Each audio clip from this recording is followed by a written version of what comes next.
नमस्कार, अस्सलाम वालेकुम, सत श्री अकाल। मैं हूं अख्तर हुसैन और आप हैं इस वक्त मेरे साथ न्यूज दिल से भारत पर। आज की खबर भारत के हर नागरिक के लिए बहुत अहम है, चाहे वो हिंदू हो, मुस्लिम हो, सिख हो, ईसाई हो। इस खबर को आप शुरू से लेकर आखिर तक देखिएगा और ज्यादा से ज्यादा शेयर करिए ताकि भारत की हर आवाम तक पहुंच सके। आज हम बात करेंगे ज्ञान व्यापी मस्जिद के बारे में, लेकिन उसके पहले थोड़ी सी रोशनी डालते हैं बाबरी मस्जिद के बारे में। आप सभी जानते हैं कि बाबरी मस्जिद का मामला कैसे शुरू हुआ, कुछ पार्टी के लोगों ने इसको कैसे मुद्दा बनाया और किस तरीके से हिंदू मुसलमान पे सियासत करके ऐतिहासिक धरोहर को गिराया गया। यह बड़े अफसोस की बात है। पूरी दुनिया में ऐतिहासिक धरोहर का सम्मान होता है, उसकी सुरक्षा होती है, लेकिन हमारे भारत में ऐतिहासिक धरोहर गिराई जाती है और बाबरी मस्जिद को पस्त करने की पूरी कोशिश और पूरा षड्यंत्र रचा जाता है और उसके गुम्बद को तोड़ दिया जाता है। पूरी दुनिया तमाशा देखती है, पूरा मुल्क तमाशा देखता है। बाबरी मस्जिद का मामला कोर्ट में लगातार चलता है और आस्था के आधार पर इसका फैसला दिया जाता है कि हिंदू पक्ष की आबादी भारत में सबसे ज्यादा है, इसलिए राम मंदिर वहां बनेगा। जहां मुल्क संविधान से चलना चाहिए, जहां मुल्क कानून से चलना चाहिए, वहां मुल्क आस्था के आधार पर अगर फैसला देता है तो हमारे और आपके लिए सोचने का विषय है। एक बात और मैं कहने जा रहा हूं आप लोगों से। 1991 का जो ये कानून बनाया गया, इस कानून के तहत जो है बाबरी मस्जिद को छोड़ करके उसके अलावा भारत की किसी भी मस्जिद, किसी भी मंदिर, किसी भी शिवालय या किसी भी चर्च की रूपरेखा में कोई परिवर्तन नहीं किया जाएगा, कोई छेड़छाड़ नहीं की जाएगी।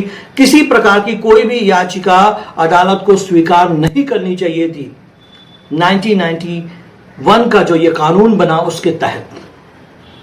लेकिन अफसोस की बात है, इस कानून का उल्लंघन आम जनता करे तो समझ में आता है, लेकिन आजकल कोर्ट में बैठे जजेस भी इस कानून का उल्लंघन कर रहे हैं। इस कानून के हिसाब से ज्ञान व्यापी मस्जिद जो है वो मुस्लिम समाज की संपत्ति है और उस पर रीट दाखिल करने वालों के खिलाफ फटकार लगानी चाहिए थी, उनके ऊपर पेनल्टी लगानी चाहिए थी।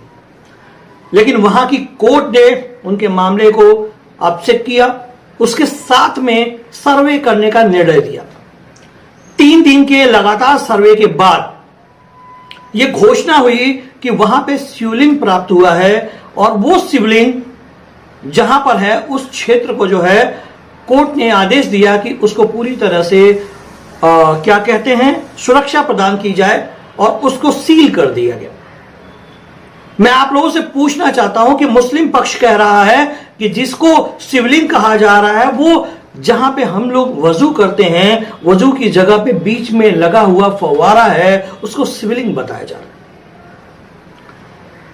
कोर्ट, अदालत, सर्वे करने वाले लोग इस देश की जो एकता है, जो अखंडता है, हिंदू मुस्लिम की जो पक्की दीवार है, उसको हिलाने की कोशिश कुछ लोग कर रहे हैं। 1991 के कानून की धज्जियां उड़ा रहे हैं। ज्ञान व्यापी मस्जिद को मंदिर साबित करने की पूरी कोशिश कर रहे हैं। यह मामला अब सुप्रीम कोर्ट पहुंचा है।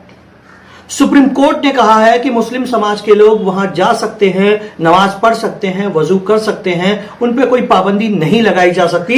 लेकिन कोर्ट को यह भी कहना चाहिए था कि 1991 के कानून के तहत किसी भी मस्जिद को मंदिर नहीं बनाया जा सकता, ना ही किसी मंदिर को मस्जिद बनाया जा सकता। भारत की पूरी आवाम खामोशी के साथ देख रही है और साथ में भारत के प्रधानमंत्री माननीय मोदी जी, भारत के गृह मंत्री माननीय अमित शाह जी, उत्तर प्रदेश के मुख्यमंत्री माननीय योगी आदित्यनाथ जी, आप सभी लोग खामोशी के साथ चिंतन कर रहे हैं, देख रहे हैं कि आखिर इस पे क्या होना चाहिए।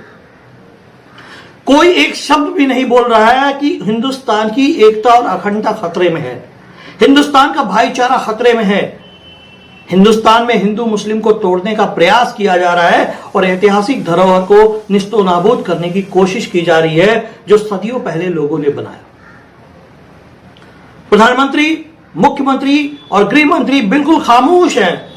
ऐसा लग रहा है कि पूरे मुल्क में कुछ हो ही नहीं रहा है। और मैं आपको बता दूं, एक समाज को टारगेट करना, कभी 3 तलाक के नाम पर, कभी हिजाब के नाम पर, कभी गौ हत्या के नाम पर, कभी लिंचिंग के नाम पर, और कहीं कहीं तो सरकारें जो हैं इतनी बेअंदाज हो गई हैं कि संविधान, कानून, अदालत सबसे ऊपर उठ करके बुलडोजर चला रही हैं। बड़े अफसोस की बात है, एक मकान बनाने में सदियों लग जाता है, जमाना लग जाता है, उनके खून पसीने की कमाई लग जाती है, लेकिन सरकार उसे 2 मिनट में निस्तो नाबूद करके उनको बेघर कर देती है। अब ऐसे लोगों के दिल में सरकार के प्रति और देश के प्रति, देश के संविधान के प्रति क्या पैदा होगा, ये आप सोच सकते हैं। तो मैं कहना यह चाहूंगा कि भारत के हर समाज से, भारत के प्रधानमंत्री माननीय मोदी जी से, उत्तर प्रदेश के मुख्यमंत्री माननीय योगी जी से यह कहना चाहूंगा कि ये धार्मिक उन्माद फैलाने वाले लोग 1991 कानून के तहत अगर किसी भी मंदिर या मस्जिद को बदला नहीं जा सकता है तो फिर इनके ऊपर कानूनी कार्रवाई होनी चाहिए जो जनता में भ्रामक माहौल पैदा कर रहे हैं। और एक बात और कहूंगा मैं आप लोगों से, आज ज्ञानव्यापी मस्जिद की बारी है, उसके बाद मथुरा की बारी है, उसके बाद भारत में मौजूद हजारों मस्जिदों की बारी है, क्योंकि अगर कानून का पालन नहीं हुआ, संविधान का पालन नहीं हुआ तो इसी तरीके से ये गलत काम करते जाएंगे और अदालतें इनको संरक्षण देती जाएंगी और पूरी तरीके से इस मुल्क से मस्जिदों का सफाया कर दिया जाएगा।